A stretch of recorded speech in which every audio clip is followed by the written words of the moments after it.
오늘은 예수님께서 구원하신 한 인생의 가치라는 제목으로 말씀 전가하도록 하겠습니다. 우리 제목 같이 한번 해볼까요? 시작.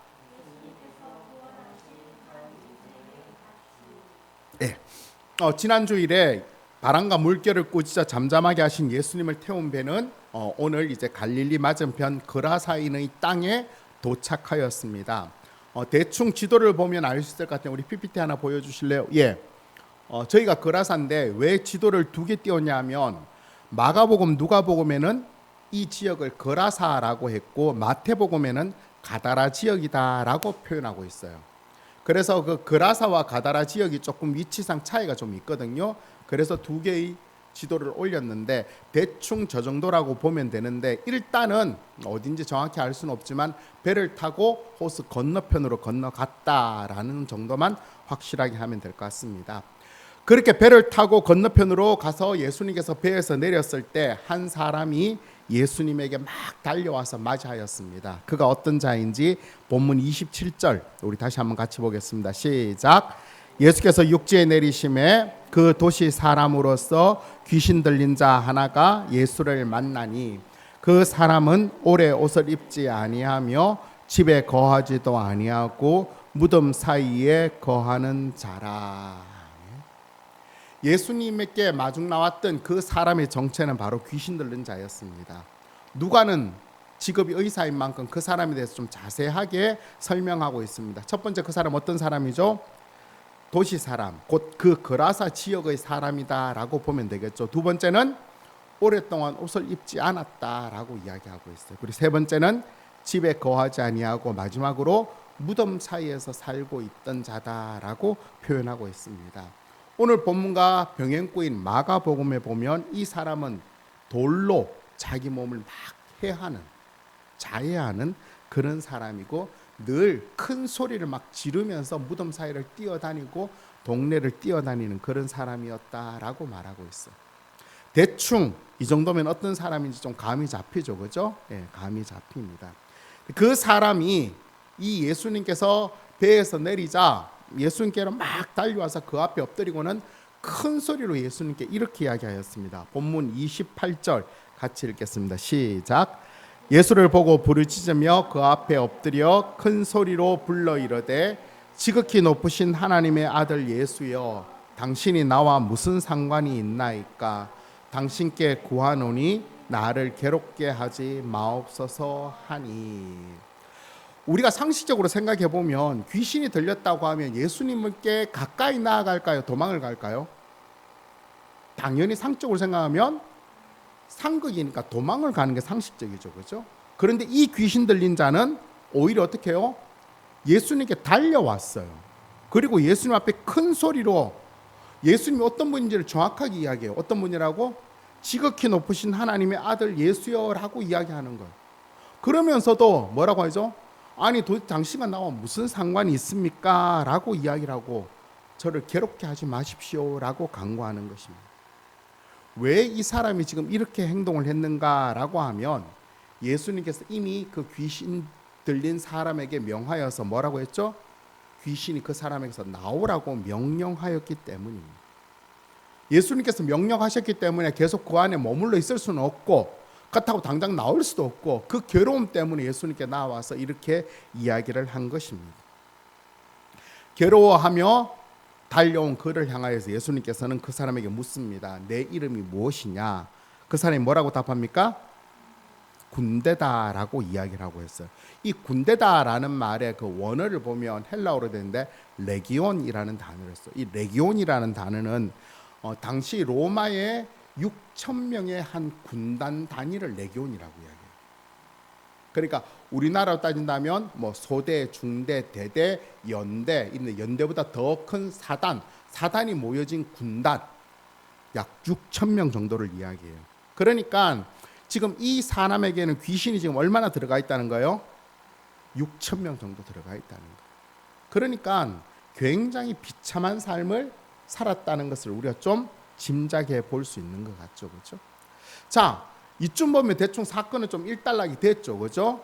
예수님께서 배를 타고 왔는데 어떤 귀신 들린 자가 왔는데 예수님께서 나가라라고 했고 예수님께서 이름 물었고 사건은 거의 종결된 것 같은데, 그런데 갑자기 사건이 다른 방향으로 전환이 돼요.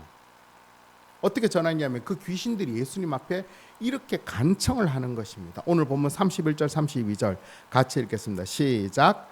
무저갱으로 들어가라 하지 마시기를 간구하더니 마침 그곳에 많은 돼지떼가 산에서 먹고 있는지라 귀신들이 그 돼지에게로 들어가게 허락하심을 간구하니 이에 허락하시니. 귀신들이 6천 마리가 되는 귀신이 무슨 속셈인지는 알 수 없지만 예수님께 자신들을 무저갱으로 보내지는 마시기를 간구하는 거예요. 그리고는 뭐 어떻게 해달라고요? 마침 보니까 돼지떼가 많은 거예요. 그래서 그 돼지떼에게 들어갈 수 있도록 허락해 달라라고 하는 것입니다. 여기서 이야기하는 무저갱, 무저갱은 한자로 표현하면 없을 무, 저는 바닥저, 밑이라는 말이죠. 갱은 구덩이를 이야기해요. 곧 끝이 없는 구덩이들 이야기하고 있는 것입니다. 근데 여기서 중요한 건 뭐죠? 예수님께서 이 귀신들의 강구를 어떻게 하셨죠? 허락하셨다는 것입니다. 허락하셨다는. 그러자 귀신이 어떻게 했어요? 돼지떼에게로 들어갔어요. 돼지떼는 약 마가복음에만 약 한 2천 마리 정도 된다라고 이야기를 하고 있는데 귀신은 몇 마리예요? 한 6천. 그러니까 한 돼지에게만 두세 마리 들어갔죠, 그렇죠? 그렇게 귀신들이 들어가서 2천 마리가 되는 돼지떼가 지금 어떻게 했어요? 바다로 뛰어들었대요. 바다로. 우리 한번 생각해 보세요. 돼지 다리가 길어요, 짧아요? 그 짧은 다리에 2천 마리가 되는 돼지가 소리를 막 지르면서 바다로 막 뛰어내려가고 있어요. 상상이 돼요? 네. 엄청난 장관이 벌어졌을 겁니다. 네, 돼지가 막 2천 마리가 되는 돼지가 그 갈릴리 호수로 막 들어가면서 죽는 것을 옆에서 돼지를 치는 자들이 묵묵히 볼 수밖에 없었죠. 하지만 돼지들이 죽고 나자 그들은 정신을 차리고는 어떻게 할 수가 없었어요. 가지고 있던 모든 것들을 다 뿌리치고는 다시 마을로 가서 이 모든 일들을 다 알렸어요. 왜 그래요? 자기들은 그냥 돼지를 치던 자예요. 그런데 돼지가 죽어버렸어요. 그러니까 주인들에게 이걸 알려야 되겠죠, 그렇죠? 가서 상황을 다 설명을 했어요. 그러자 주인들이 몰려왔겠죠, 그렇죠? 몰려와서 보니까 어떤 일이 벌어졌어요?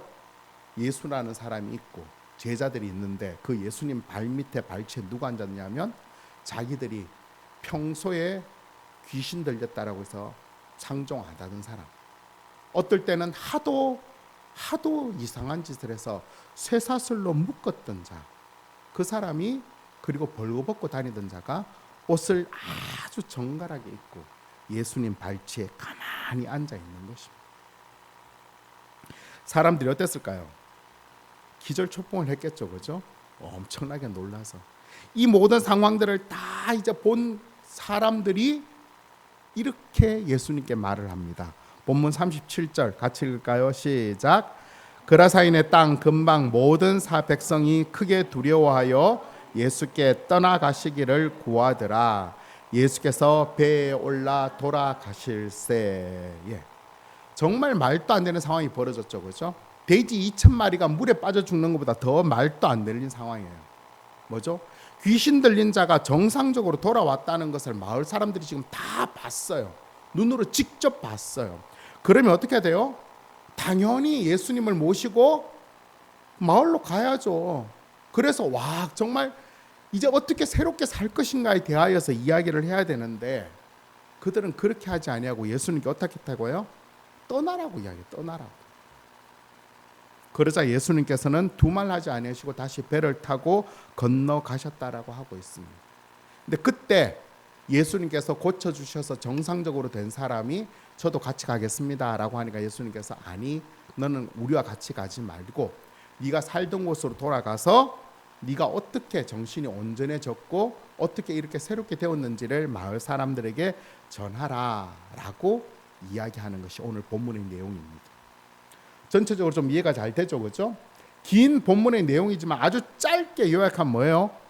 귀신 들린 한 사람이 예수님을 받아 정상적인 사람이 되었다는 거예요, 그렇죠? 짧은 내용인데 그런데 이 짧은 내용만큼 사실은 굉장히 중요하게 고려해봐야 될 사건들이 있던 것입니다. 몇 가지 사건을 우리 한번 살펴보도록 하겠습니다. 첫 번째로 살펴볼 것은 어떻게 귀신 들린 자가 정상적인 사람이 되었는가 하는 것입니다. 어떻게 귀신 들린 자가 정상적인 사람이 되었죠? 오늘 본문에 보면 그 사람에게서 귀신이 나갔기 때문에 정상적으로 됐어요. 자, 그렇다면 그 사람에게서 귀신들이 어떻게 쫓겨나갔습니까? 예수님께서 그 사람에게 명하였죠. 그죠? 귀신에게 뭐라고? 귀신이 나오라고 그 사람에게. 그렇게 하자 귀신들이 쫓겨나오게 되었고, 그래서 그 사람은 정상적으로 되었다는 거죠. 귀신들도 참 대단해요. 그죠? 귀신들도 보통 웬만큼 사람과는 상대할 수 없을 만큼의 능력을 가진 존재들이에요. 그런데 예수님은 어떤 분이세요? 그런 귀신들을, 자그마치 6천만이나 되는 귀신들을 한마디로 쫓아낼 수 있는 분이에요.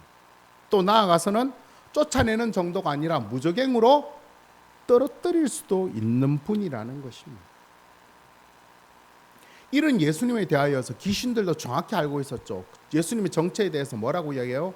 지극히 높으신 하나님의 아들, 지극히 높으신 하나님의 아들이다라고 고백하고 있어요. 근데 중요한 것은 이렇게 전지전능하시고 놀라우신 분이 왜 이곳에 왔는가 하는 것입니다.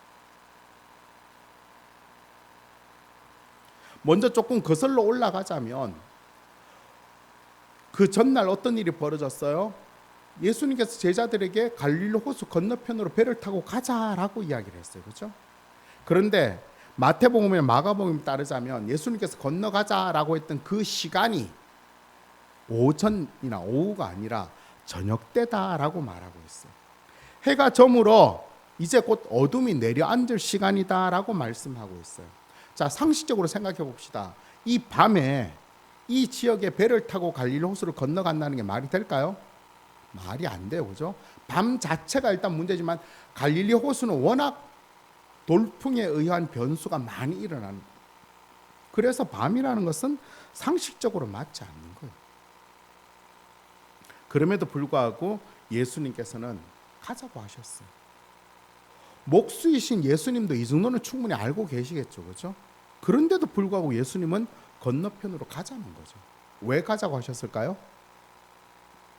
오늘 바로 본문에 나오는 이 사건, 이 한 사람을 구원하시기 위해서 가셨던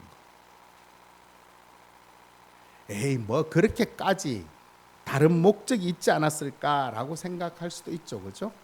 그런데 만약에 이곳에 오신 다른 목적이 있다면 나중에 동네 사람들이 예수님에게 예수님 떠나가십시오라고 하면 예수님께서 다른 목적이 있다면 어떻게 해야 될까요? 그냥 지금 놀러 온 게 아니잖아요. 그 목적을 뭘 해야 되잖아요. 그죠? 그런데 떠나가라는 말에 예수님은 아무런 말씀도 하지 않으시고 그냥 다시 배를 타고 가신 거예요. 그렇다고 보면 추정할 수 있는 게 뭐죠? 예수님 이곳에 오신 유일한 이유는 뭐예요? 바로 이 사람을 구원하시기 위해서 오셨다는 것입니다. 이 사람을. 오늘 우리는 어떨까요? 전지전능하신 예수님께서 2000년 전에 이 땅에 오신 이유가 뭐였을까요? 그것도 오셔서 사람들에게 인정 하나도 받지 못하고 마지막에 십자가에 달려 돌아가실 것을 아심에도 불구하고 그 상황임에도 불구하고 이 땅에 오신 이유는 뭘까요? 그 이유는 하나밖에 없죠. 바로 저와 여러분들을 구원하시기 위해서 오셨던 것입니다. 우리 한 명 한 명을 구원하시기 위해서 예수님께서는 기꺼이 하늘의 보좌를 버리시고 이 땅에 오셨던 것입니다. 만약에 예수님께서 우리를 구원해 주시지 않으셨다면 우리의 삶은 어떨까요? 오늘 본문에 보면 이 사람의 삶은 정말 비참했죠. 근데 적어도 이 사람보다는 좀 낫겠죠. 그렇죠? 하지만 우리가 죽고 난 다음에는 이 사람보다 더 참혹한 지옥의 삶을 우리는 영원토록 겪을 수밖에 없는 자들이에요. 오늘 우리가 볼 때 이런 비참한 삶을 사는 자를 예수님께서 구원하시기 위해서 가셔서 정상적인 사람으로 돌렸다는 건 정말 대단하죠, 그죠? 이 엄청난 거예요, 그죠? 근데 우리는 어때요? 그거보다 더하다는 거예요, 더하다는 거예요.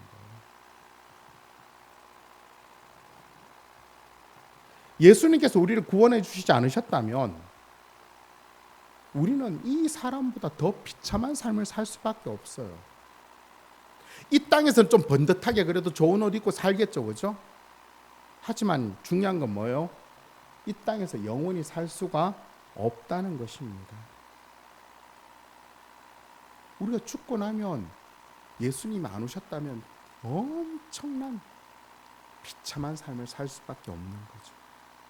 그런데 예수님께서는 그런 우리를 구원하시기 위해서 우리 죄를 위해 십자가에 죽으심으로 말미암아 영원토록 고통 가운데서 비참하게 살 수밖에 없는 우리들을 영원토록 천국에서 예수님과 함께 기쁨과 평안의 삶을 살 수 있도록 만들어 주셨습니다. 자, 그렇다면 질문 하나 해볼까요? 오늘 본문에 나오는 비참한 살고 있던 귀신 들린 한 자가 예수님의 명령으로 귀신들이 나가고 정상적인 사람이 된 것과 영원토록 고통 가운데 비참하게 살 수밖에 없는 우리를 오직 예수님의 은혜로 구원을 받아 영원토록 기쁨과 평안으로 살 수 있게 된 것, 이 두 가지를 비교하자면 누가 예수님으로부터 더 큰 선물을 받았을까요? 당연히 우리라고 할 수 있죠. 그렇죠? 왜요? 우리는 영원을 선물 받았기 때문에. 영원. 우리가 이 사실을 정말 우리 가슴속 깊숙이 좀 품었으면 좋겠어요. 그러면 그렇게 살았던 우리들의 삶이 어떻게 해야 될까? 오늘 본문에 보면 예수님 때문에 정상적인 삶에 될 사람이 예수님께 마지막에 어떤 간구를 해요? 제가 예수님을 따르겠습니다 라고 이야기해요. 왜 그랬을까요? 예수님 때문에 자기에게 일어난 이 엄청난 놀라운 사실들을 그냥 묻어둘 수가 없었던 거예요. 어떻게 하든 예수님과 함께 다니면서 수많은 사람들에게 알리기를 원했어요. 그렇죠? 내 삶이 옛날엔 옷도 하나도 입지 않고 무덤 속에 소리 지르며 돌로 몸을 끓던 사람인데 예수님 때문에 내가 이렇게 반듯한 삶을 살게 되었다. 이건 엄청나잖아요. 그렇죠? 그런데 우리는 어때요? 우리는 더 놀라운 구원의 삶을 선물 받았잖아요. 그럼 우리는 어떻게 해야 될까요? 우리도 당연히 그 은혜를 나타내는 삶을 살아야 되는 거예요. 그게 우리 삶의 기본인 거예요. 우리가 이 부분을 좀 우리가 늘 마음속에 좀 품고 살았으면 좋겠어요. 그렇죠? 비록 우리가 뭐 이 사람처럼 뭐 우리의 모든 거 다 제치고 예수님께 안 나간다 하더라도 우리 주위에 있는 사람들에게 나에게 주어진 이 은혜의 선물들을 좀 풍성히 나눌 수 있는 그런 좀 하나님의 사람으로서 삶을 살아갈 수 있기를 원합니다. 그게 특별한 거 안 될 수 있어요. 그죠? 뭐 작은 커피 한 잔이라도 될 수 있고 따뜻한 말 한마디가 될 수 있을 거고 작은 그냥 보살핌이 될 수도 있을 거고 우리가 예수님께 받은 그 은혜 때문에 나눌 수만 있다면 그게 어떤 것이든지 우리가 마땅해야 될 삶의 열매들인 것입니다. 이번 한 주간 우리가 정말로 예수님께 받은 이 구원의 선물이 얼마나 귀한 것인지를 깨닫는다면 우리에게 임한 그 구원의 가치만큼 우리 또한 예수님의 기뻐하신 그 사람들을 위하여서 기꺼이 사랑으로 섬기는 그런 저와 여러분 될 수 있기를 간절히 바랍니다. 아멘. 두 번째로 우리가 살펴보기 원하는 것은 귀신 들린 자가 어떻게 정상적인 사람이 다 되었는지를 다 들은 동네 사람들의 반응입니다. 상식적으로 생각해 보면 동네 사람들이 이 사람의 변화에 대해서 인정하고 예수님을 영접해야 되는 것이 정상이죠. 근데 사람들은 예수님 보고 떠나라고 했어요. 왜 그랬을까요? 분명히 눈앞에서 사람의 힘으로는 도저히 일어날 수 없는 일을 놀라운 역사를 분명히 보았음에도 불구하고 그 사람들은 왜 예수님을 배척했을까요? 왜 그랬을까요? 뭐 여러 가지 이유를 찾아볼 수 있겠지만 37절에서 그 답을 찾아보면 귀신 들린 사람이 어떻게 정상적인 사람으로 돌아오게 되었는지를 들은 그리스도인 사람들은 크게 어떻게 했다고 하고 있습니까? 크게 두려워하여 예수님을 떠나가시기를 간구했다는 거예요. 자, 여기서 거라사인 동네 사람들이 느꼈을 그 큰 두려움은 도대체 어떤 정체일까요? 무엇 때문에 누구에게 두려워했을까요? 예수님일까요? 일단 예수님은 아니겠죠, 그죠? 만약 예수님이라고 하면 그렇게 떠나가라고 할 수가 없겠죠, 그죠? 그렇다면 도대체 무엇 때문에 두려워했을까요? 그것도 보통 두려움이 크게 두려워했을까요? 그 이유는 바로 돼지 때문에, 돼지. 지금도 2,000마리나 되는 수는 결코 적은 수가 아니죠, 그죠? 근데 대충 상황을 보면 당시 그 지역에서 돼지 2,000마리보다 더 많은 돼지가 치고 있었겠죠, 그죠? 2,000마리가 죽었으니까. 그렇다면 이 돼지가 어디에 사용됐을까요? 우리가 알고 있는 대로 유대인들은 돼지를 먹어야 안 먹어요? 유대인들은 율법에서 돼지를 못 먹게 했어요. 하나님께서 부정한 음식이라고 해서 돼지를 치거나 먹거나 하는 것들은 율법을 어기는 거다라고 이야기했어요. 그러니까 2,000마리에 대한 돼지가 적어도 유대인들에게 사용되지는 않았다는 거예요. 그러면 어떻게 됐을까요? 당연히 이방인들에게 사용되었겠죠, 그렇죠? 이방인들에게 사용되었다면 이 돼지가 이방인들에게 어떤 용도로 사용되었을까요? 제일 많이 사용된 곳이 어디냐면 바로 제사였어요. 제사. 많은 사람들이 그때 당시 우상을 섬겼어요. 우상을. 그러니까 우리 이때가 로마 시대죠, 그죠? 우리 그리스 로마 보면 수많은 신들이 나오죠, 그죠? 그 수많은 신들을 섬길 때 그냥 신들을 섬기는 게 아니고 제사를 매번 드렸어요. 제사를 지내고 난 다음에는 끝나는 게 아니죠, 그죠? 그 제사에서 나오는 그 제물들을 같이 먹어요. 그러기 위해서 제일 좋은 제물이 뭐예요? 돼지인 거예요, 돼지. 뭔가 좀 있어 보이고 또 나중에 같이 먹을 수 있고 축제도 되고 술도 먹고 할 수 있는 이 돼지를 치는 자들에게 정말 든든한 것이었어요. 그죠? 재산도 가져다 주고 쾌락도 가져다 주고 정말로 자기들이 믿고 있는 신들의 축복이다라고 생각했어요. 그런데 그런 돼지가 자그마치 2,000만에 되는 엄청난 돼지가 바다에 빠져 죽었어요. 왜 그랬을까요? 예수님 때문에 그랬어요. 자, 그들이 보기에 이 상황을 지금 어떻게 판결하고 있는 거예요? 그들이 보기에 지금 예수님께서 귀신 들린 자 하나를 정상적으로 돌렸다는 것은 별로 안 중요해요. 그들이 보기에 지금 중요한 것은 예수님 때문에 자신들의 재산을 잃었다는 거예요. 근데 지금까지 그들이 섬겨온 우상에 따르자면 자신들이 돼지를 많이 칠 수 있었던 건 누구 때문이었어요? 자기들이 믿고 있는 우상 때문이었죠, 그렇죠? 신들 때문이었어요. 그런데 자기들이 재산으로 엄청나게 누리고 있던 그 돼지가 다 죽어버렸어요. 그렇다면 지금 신이 어떻게 했다는 거예요? 노했다는 거죠, 그렇죠? 누구 때문에? 예수님 때문에 신들이 노했다는 거예요. 그러니까 어떻게 해야 돼요? 당연히 신의 노여움을 산 예수님을 지금 이 마을에서 쫓아내야 되는 게 정상적이었던 거예요.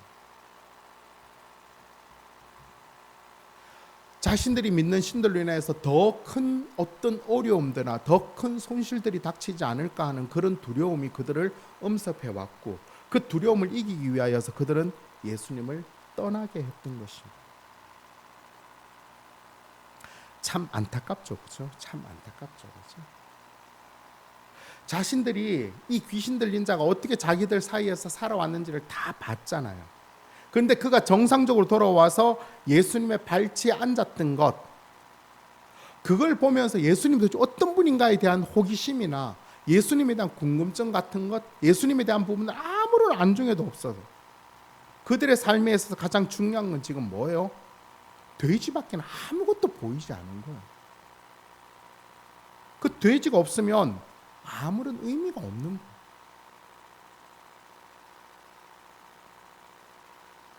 참 불쌍한 사람들이죠. 불쌍한 사람들.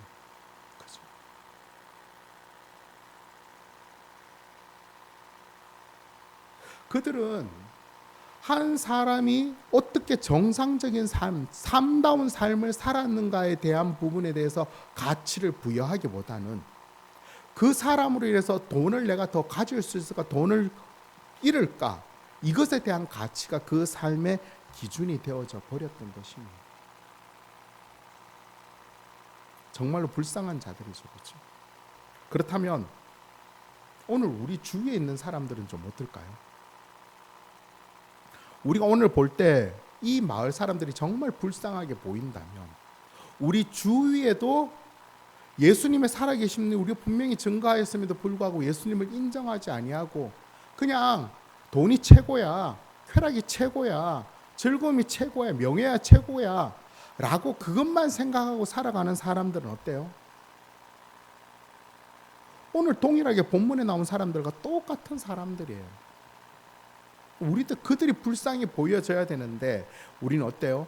그 사람이 돈이 많고 인기가 많고 그 사람이 명예가 많고 권력이 있으면 괜히 그 사람들을 부러워하게 돼요.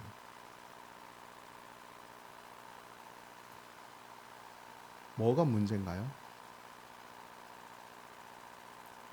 우리가 예수님을 위해서 변화되어진 그 변화된 삶에 대한 부분들의 그 가치가 우리들에게 그만큼 없다는 거죠.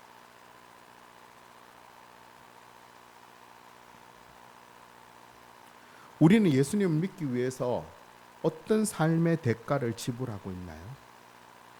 예수님을 내 삶의 주인으로 모시고 예수님 말씀대로 순종하기 위하여서 어떤 대가들을 지불하며 살고 있나요? 내가 예수님을 위해서 아무런 대가를 지불하지 않는다면 그 사람들, 주위에 예수님을 믿지 않는 그 사람들을 볼 때 그냥 뭐 똑같은 거예요. 그 사람이 나나. 그래서 오히려 그 사람들이 더 부러운 거예요. 하지만 예수님을 위하여서 내가 예수님 내 삶의 주인이시기에 내가 가진 가치를 예수님께 드리며 예수님 원하시는 삶을 살게 된다면 그것이 참된 인생이라는 것도 우리가 인정한다면 그렇게 살지 못하는 자들이 불쌍하게 보여야죠.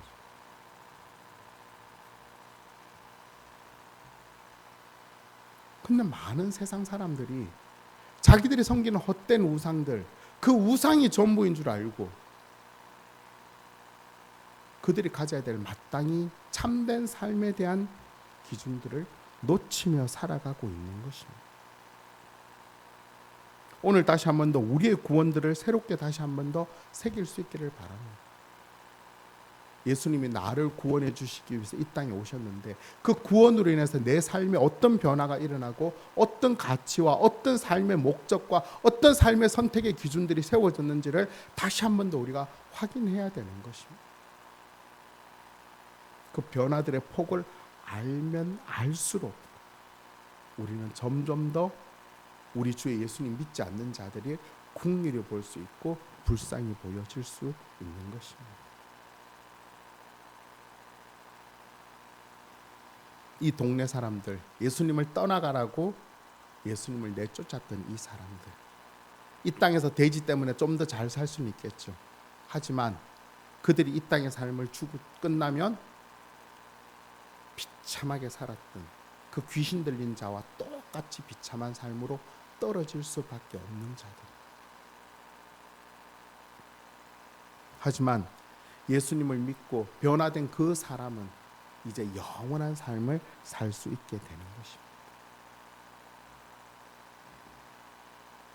우리로 하여금 예수님을 믿게 하신 그 크고 놀라우신 그 은혜를 우리가 기억하며 살아갑시다. 그리고 그 은혜가 우리에게 얼마나 놀라운지를 깨달았다면 우리 주위에 그 은혜를 알지 못하는 자들을 불쌍히 여기며 어떻게 해서든지 예수님을 믿어 구원받을 수 있도록 마음과 뜻과 힘을 다할 수 있는 그런 저와 여러분 될 수 있기를 간절히 바랍니다. 아멘. 마지막으로 살펴볼 것은 예수님께서 귀신들이 돼지떼기로 들어가게 해달라고 간청했을 때 예수님께서 허락하셨어요. 그렇죠? 왜 허락하셨을까요? 귀신들도 알고 있었고 예수님도 알고 있었죠. 그죠? 허락 예수님께서 안 하셔도 돼요, 안 돼요? 안 하셔도 돼요. 그냥 무적행으로 가둘 수도 있고 다른 쪽으로 쫓아낼 수도 있고 얼마든지 다른 방법들이 얼마든지 많음에도 불구하고 지금 이런 문제가 일어날 걸 예수님 몰랐을까요? 충분히 예상할 수 있죠. 그죠? 돼지 떼기로 간다고 하면 돼지가 그렇게 죽을 거고 그러면 이런 일들이 벌어지게 될 것이다라는 걸 알고 있음에도 불구하고 예수님은 왜 귀신들의 강구를 허락했을까요? 그 이유는 몰라요. 왜? 성경에서 말씀하고 있지 않기 때문에. 하지만 그 이유는 알 수 없지만 정확하게 알 수 있는 것 하나는 뭐예요? 예수님 보시기에 돼지떼 2,000마리보다는 이 한 사람의 구원이 더 중요하다.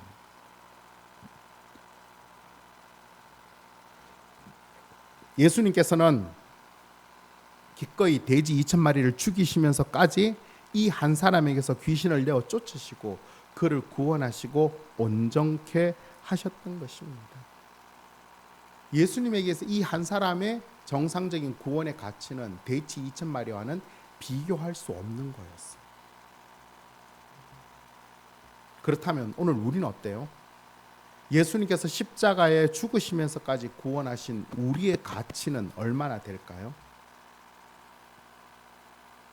예수님께서 우리를 구원하시기 위해서 자신의 목숨과 우리의 구원을 맞바꾸셨어요. 그러면 적어도 예수님께서 생각하시는 우리의 구원의 가치는 얼마나 돼요? 예수님의 목숨과 같은 그만한 가치가 우리들에게 있는 것입니다. 우리가 우리 스스로를 볼 때 예수님께는 아무런 쓸모도 없는 것 같고 아무런 보잘것없는 부족한 우리인 것 같지만 그러나 예수님은 우리를 그렇게 생각하지 않으신다는 거예요. 예수님은 우리에게 모든 것을 다 주셔도 아깝지 않고 우리를 선택하신 것에 대해서 후회하지 않으시고 예수님께서 우리를 선택하신 것이 기쁨이고 우리가 하나님의 자녀가 된 것을 예수님께서는 기뻐하신다라고 말씀하고 계시는 거예요. 자, 그렇다면 반대로 한번 생각해 볼까요? 이제 우리 스스로에게 질문을 해봐야 되겠죠, 그렇죠? 우리에게 있어서 예수님은 얼마만큼의 가치가 될까요?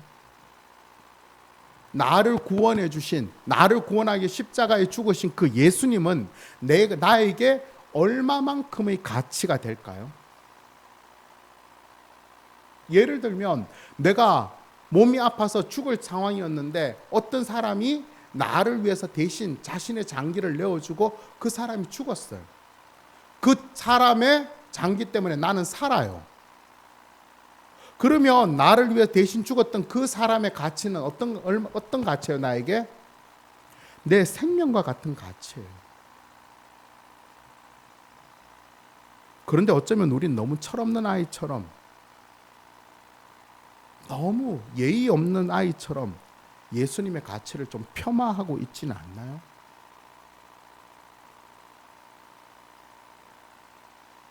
우리가 예수님의 사랑에 대하여서 어떻게 그 사랑의 가치를 누리며 드리며 살아가고 있나요?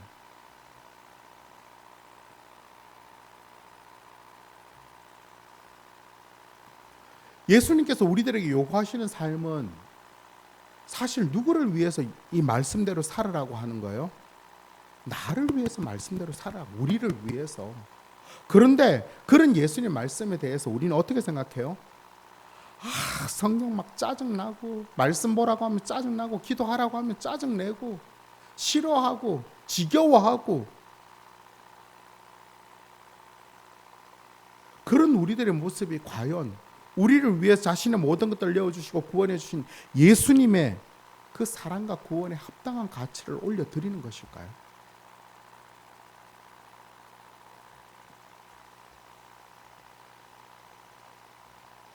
우리를 향한 하나님의 가치, 우리가 얼마나 놀라운지를 스바냐 선지자는 이렇게 이야기하였습니다. 우리 같이 읽어볼까? 스바냐 3장 17절 시작. 너희 하나님 여호와가 너희 가운데 계시니 그는 구원을 베푸실 전능자이시라. 그가 너로 말미암아 기쁨을 이기지 못하시며 너를 잠잠히 사랑하시며 너로 말미암아 즐거이 부르며 기뻐하시리라 하리라. 이것이 하나님의 마음이고 이것이 우리를 향한 하나님의 가치예요. 세상이 우리를 어떻게 보든, 세상의 기준에 우리가 어떠하든, 세상의 주인이신 하나님의 눈에는 우리가 어떤 것보다도 귀하고 소중하고 보배와 같은 가치가 있다라고 우리에게 약속해 주신 것입니다. 이 하나님의 마음은 우리가 저 하나님을 직접 얼굴을 배울 때까지 하나님께서 변치 않는다고.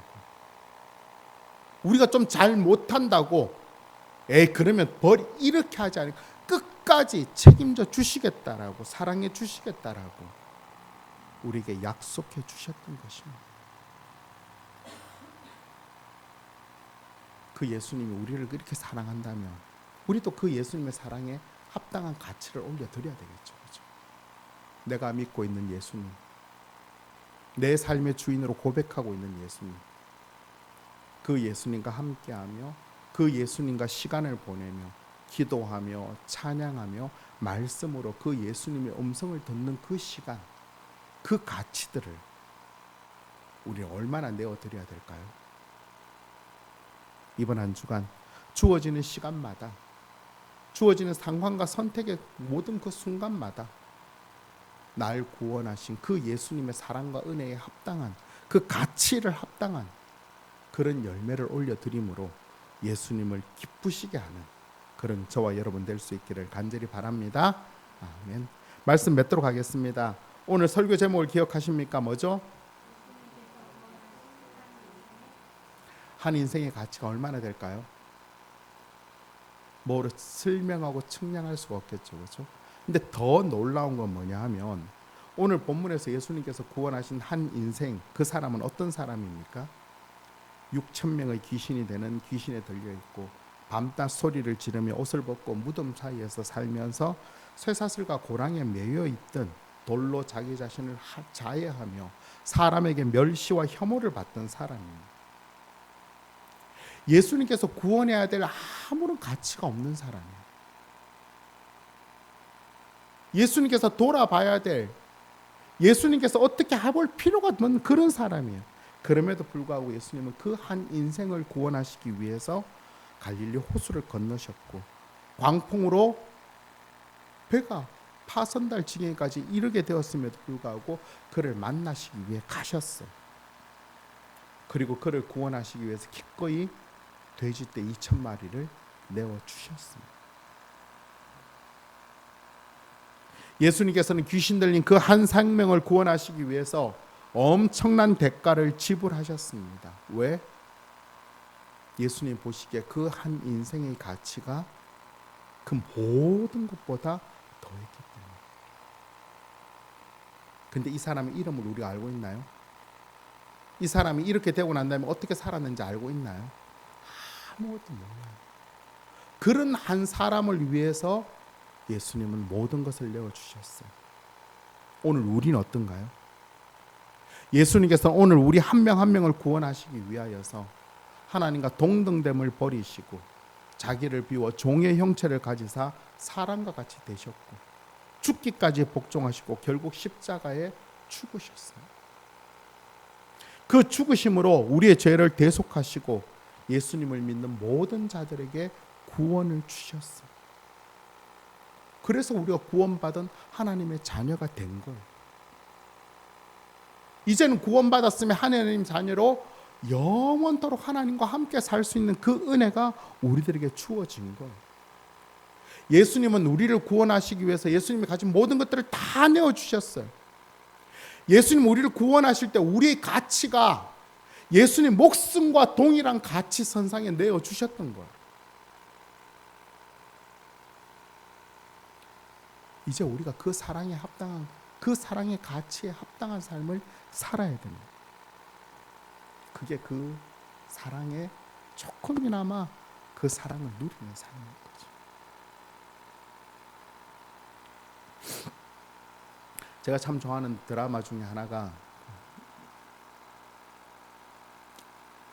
우리 이성균 씨가 했었던 나의 아저씨라는 그 드라마인데 거기에 나오는 주인공이 아이유인데 아이유가 어릴 때 부모님을 여의고 말 못하는 할머니와 함께 살면서 세상에서 참 어려운 삶을 살아요. 그러다가 범죄에도 연루가 되어지고 막 비참한 삶을 살게 돼요. 그러다가 사람까지 죽이게 되는 거예요.